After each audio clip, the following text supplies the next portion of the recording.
Ladies and gentlemen, without further ado, I'd like to introduce Kay Wilson.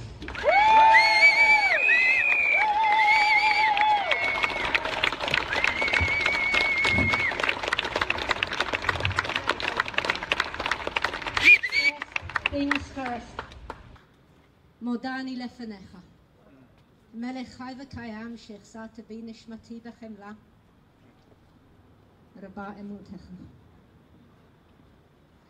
4 days ago, an inferno ravished a building in this city, the city where I was born, and scores of men, women and children tragically lost their lives.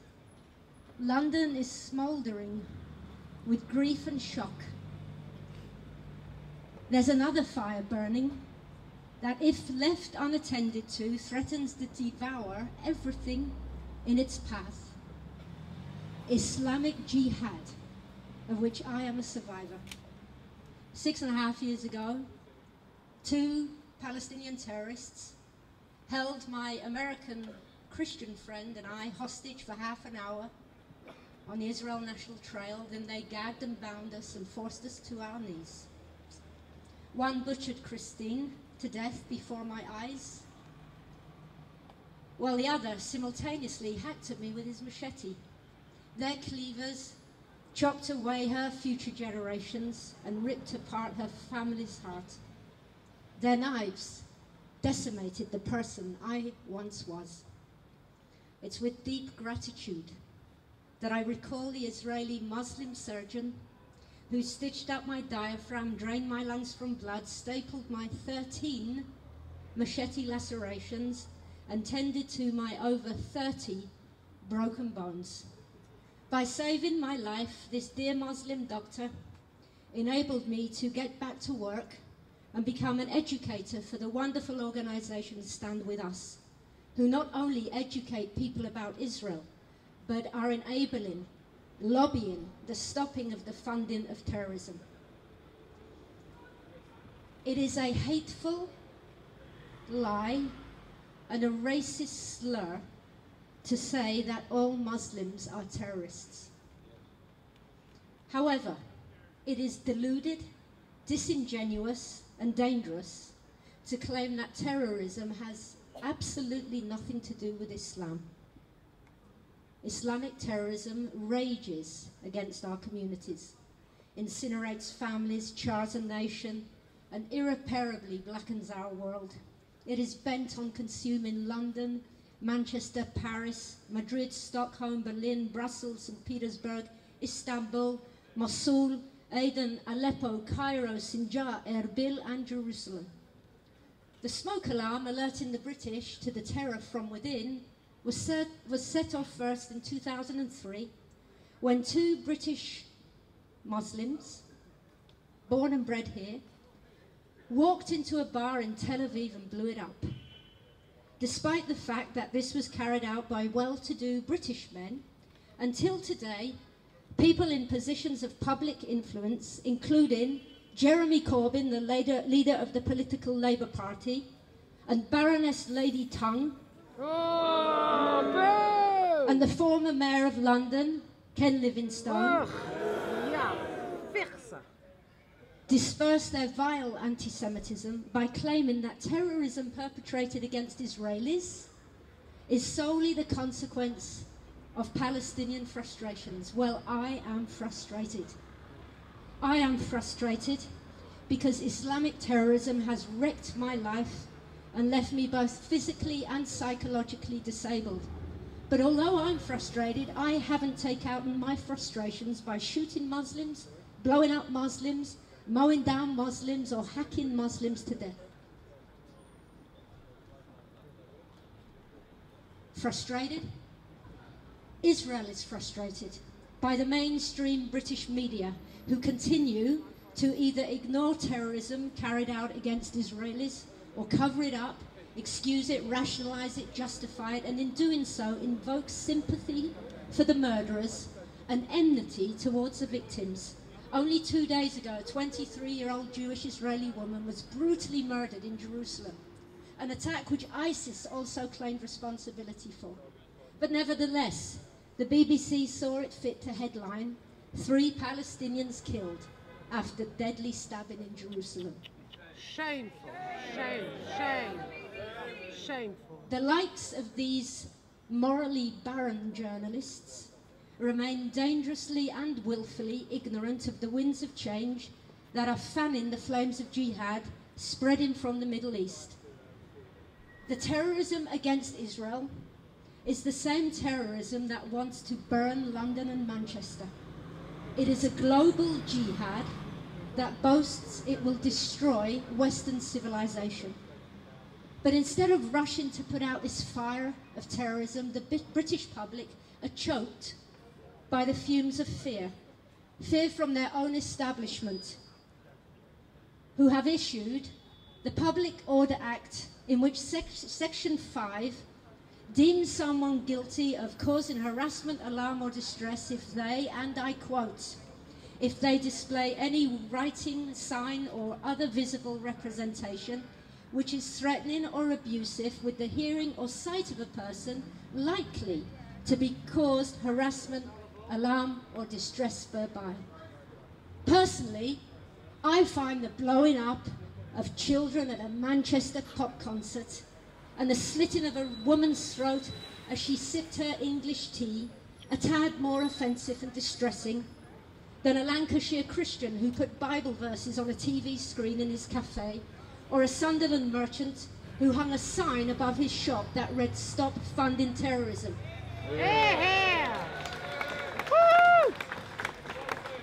Both these people continue to be harassed by the British police with threats of arrest if they don't take these things down, because according to this Orwellian Public Order Act Section 5, a sign that reads "Stop Funding Terrorism" and a screen displaying Bible verse are now an offence.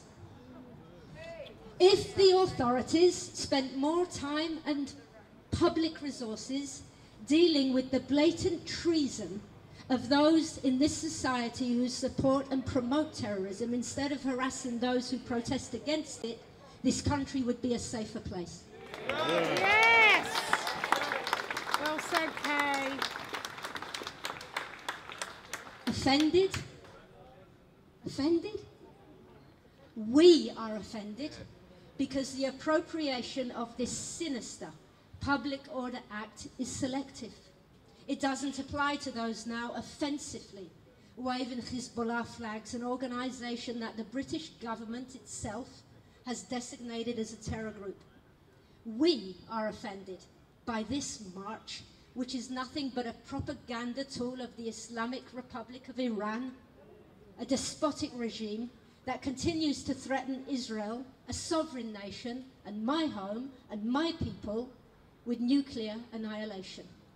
We are offended by those who march in support of these Iranian tyrants, those who murder gays, poets, apostates and free thinkers, and in marching in London offend members of the British public, who are also gays, poets, apostates and free thinkers. We are offended. Yes, we are offended at these marchers who abuse free speech and spew hate against Jews, vilify Zionists, demonize Israel, and billow out demands for the implementation on British soil of the uncivilized, anti-democratic, and frankly barbaric Sharia law.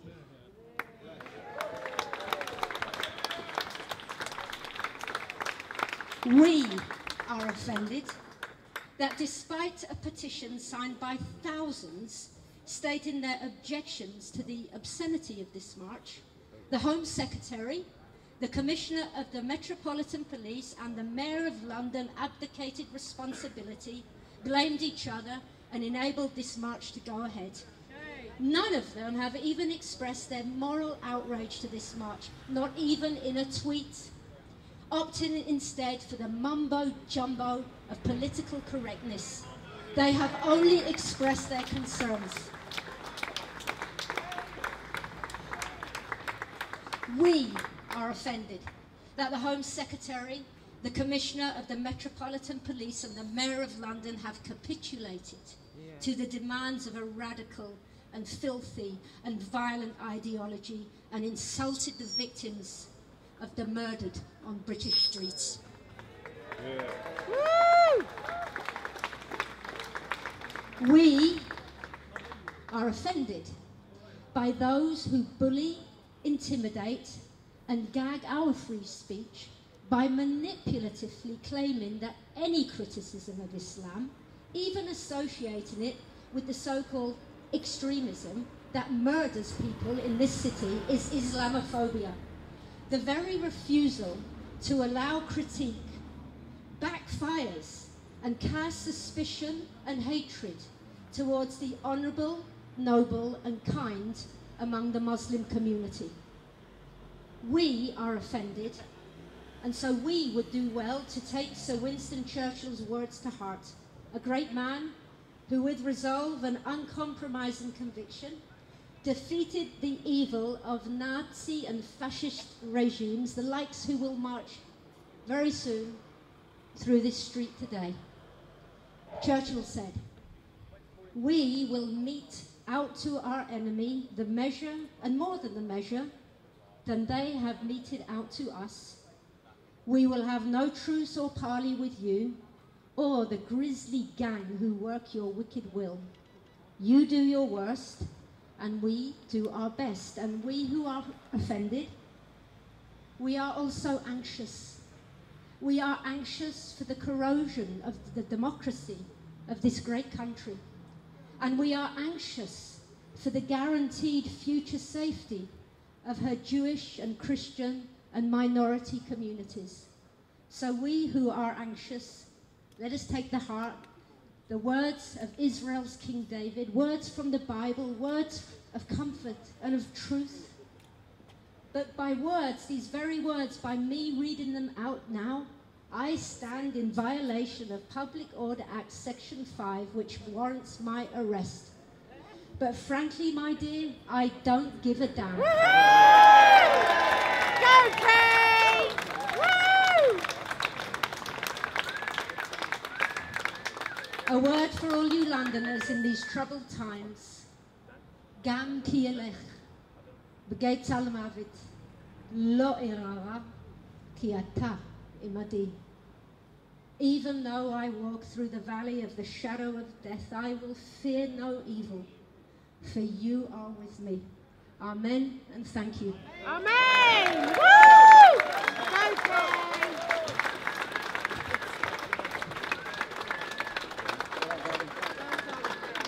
What amazing words.